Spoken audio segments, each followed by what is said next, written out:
Department of Education is announcing a 10% cut in teaching resources for children with special needs. Now, that means a school with 25 hours support this year will only be able to offer 22.5 hours next year.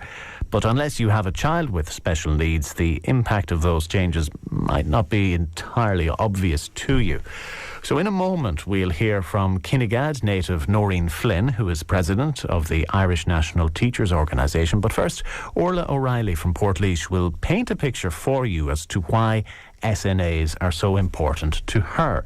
Orlaith, you're very welcome to the programme. Good morning, Will. Tell us about Ruairi.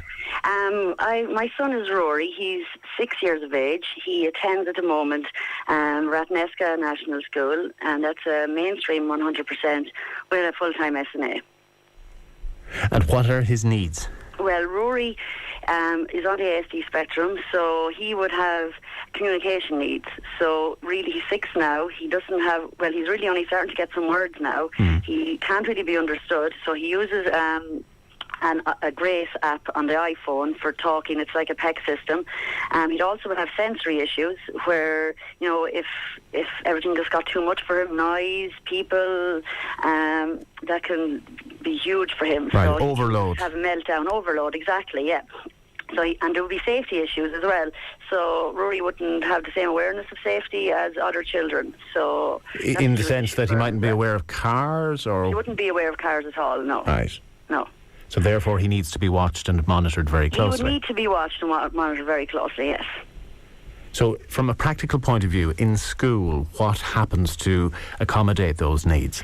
Oh my God, school is just so fantastic for Ruairi. I mean, we are so lucky first to have him in mainstream in Ratheniska. That decision in itself was huge for us to take as parents. We didn't know what to do, where to send him. We were looking for advice, and finally we went to a child psychologist, and she said, no, Ruairi needs to be in mainstream. He needs to be in mainstream. He needs to be with peers, copying peers, being included. He's a very, very intelligent little boy. He is so intelligent it's almost scary, but sometimes with the sensory overload he can have a meltdown, so he can't be kept on task, or he wants to get out of it or something like that. So for Ruairi having an SNA, like, Ruairi couldn't go to school. Yeah, I was going to ask, did you worry initially that he wouldn't be able to fit into a mainstream school? Initially we did worry that, what do we do? What's the best thing for Ruairi? Should we send him to a unit? Should we try to get him into an ABA school? We worried, I suppose, since he got diagnosed. You know, he was diagnosed at age 3.5, and we worried from that moment onwards, and we still worry. You know, last night when I watched the news, I was like going, oh my God, what does this mean for Ruairi? Or is Rory's hours going to be cut? Next year he's going into first class, so he's going to be there an extra hour, or his hours going to be cut, you know, and it's not fair for Ruairi to feel this. Like, it's not fair for Ruairi to be the one that has to lose out, because Ruairi didn't do anything wrong. That's the way I'm looking at it. He's needy. He's a person that has so much potential, and all we want as parents is that he gets the chance to reach their full potential, and the SNA and the support from school makes that possible. Does he have the SNA for the entire time he's in school? He has an SNA for the entire time he's at school. He goes to school at school starts at 9:20 in the morning. She meets me in the yard, takes him off him. Ruairi couldn't be really left in the yard in case he'd run out on the road. He runs around with the kids.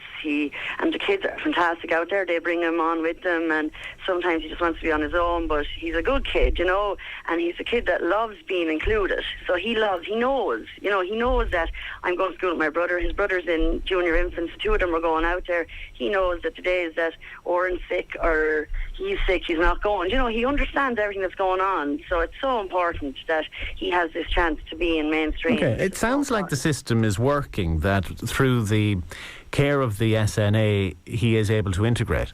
He is, definitely.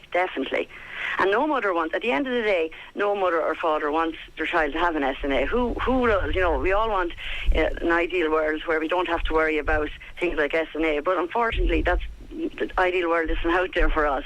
So we just want the best that we can get, and the best that we can get is for Ruairi to be in mainstream, especially when he's younger. I hope as he goes on through the years that he won't need the support as much. Yeah. Maybe he What is won't, the prognosis? Will, with treatment, the symptoms diminish over time? You can't tell. No one knows. The spectrum is so huge, nobody knows.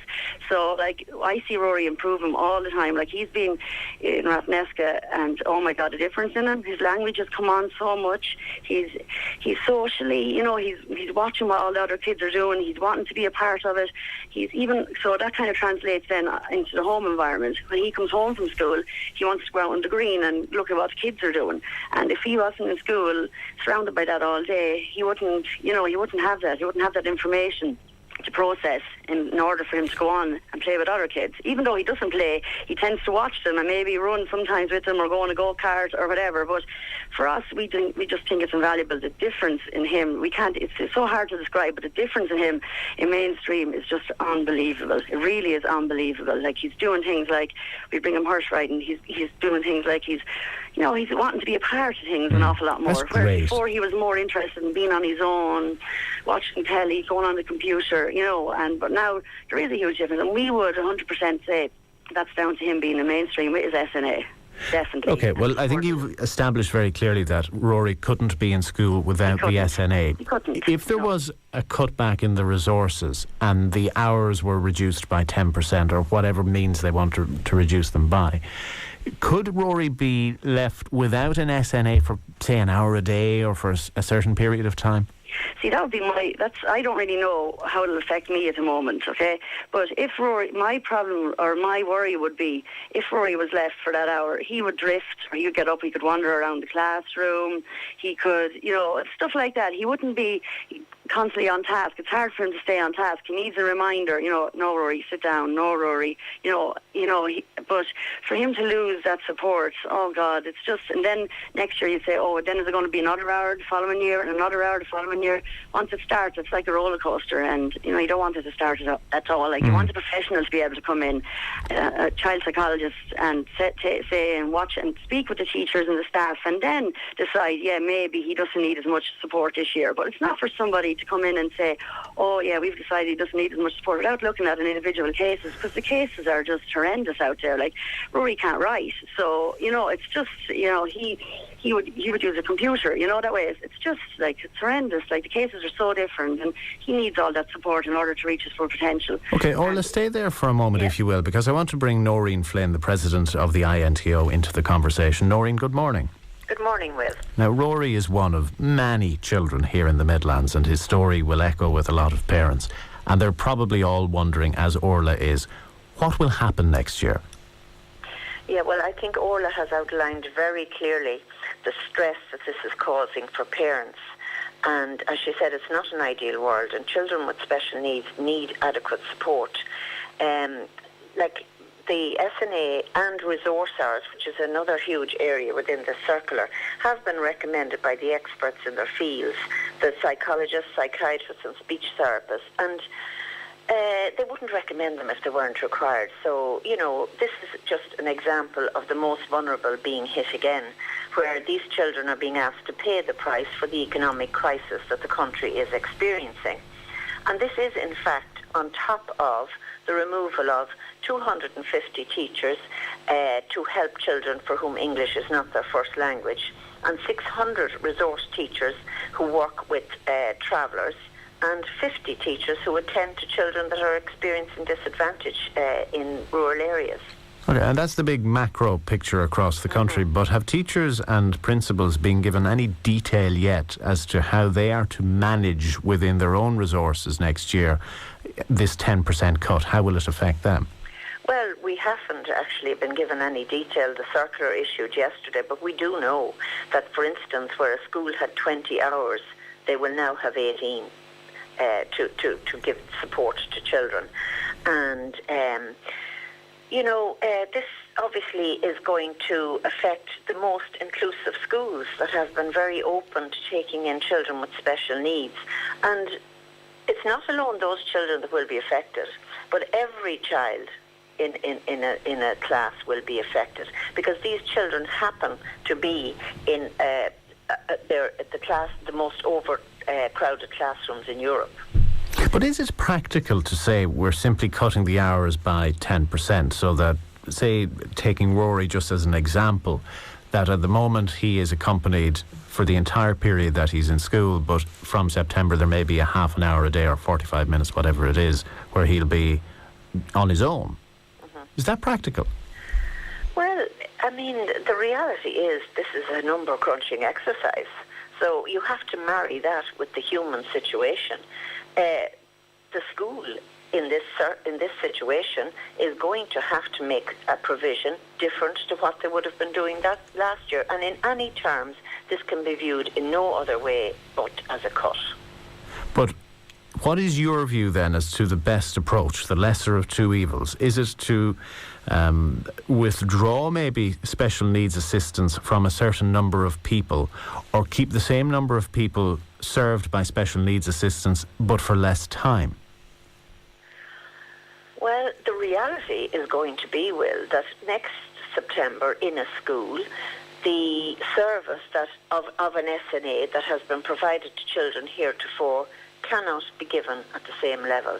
So every school individually will have to look at their cohort of children, cohort of SNAs, and try and, alter the system to give the best possible service. That's the only way that this can be done in the current circumstances.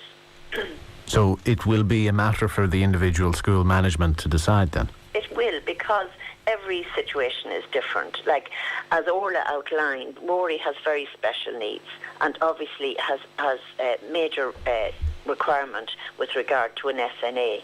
Now, how that school will work that situation around the other SNAs and children that have special needs is something that only they can do, and also that every other school will have to do likewise. Okay, but at least schools will have that flexibility, will they? They won't simply be told you have to reduce the hours for every student by 10%.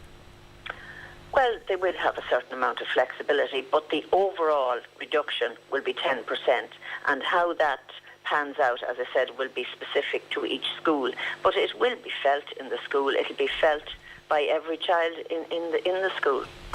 Is the INTO going to take a position on this, or are you accepting the decision? Well, we would hope that we can sit down with the Minister and look at the whole issue of staffing overall. To date, we have not had that opportunity, and this is part of a bigger picture, and it is something that we need to discuss. Orla, how heavily does September weigh on your mind now after seeing the news yesterday? God, it's very. It's like, it's not even for me. Not even for me. I worry. I worry for every other child out there as well, because you know the devastating effects it has, and you know the stress and the worry on all parents with kids with special needs. It's right across the board. It's like, I worry, but I would worry for other children as well, because you know the potential they have, and you know what they can do if they're given the chance. And for that to be taken away, even for a half an hour a day, it's huge. It's huge. That's a half an hour where your child can learn maybe a little bit more reading, a little bit more writing time, a little bit. And now this is just going to be, if they say, oh, it's a half an hour gone, that doesn't really make a difference. But that's 2.5 hours a week. It's huge, you know. And it's not just, it's everything. Every parent out there that has a child with special needs, it's so worrying. You worry enough as it is. Like, you'd worry every day what's going to happen before they're going to tell you what's going to happen. But then when you hear something is going to happen, you go, oh my God, what does this mean? What does this mean for all of us? And you'd be saying, like, oh my God, like, what can I do if more is taken? What will I do then? Like, what's Ruairi's chances? Is it going to be me? Is it me at home that has to be a teacher as well? You know, and I am always a teacher, but I'm a parent as well, and it's very hard to be a parent and a teacher, you know. So it's just horrific for the poor children. It's not fair that they're targeted. It's just not fair. On that note, we'll leave it there. Orlaith O'Reilly from Portlaoise, Noreen Flynn, President of the Irish National Teachers Organisation. Thank you both very much for taking our call today. No problem. Okay, good day. Bye.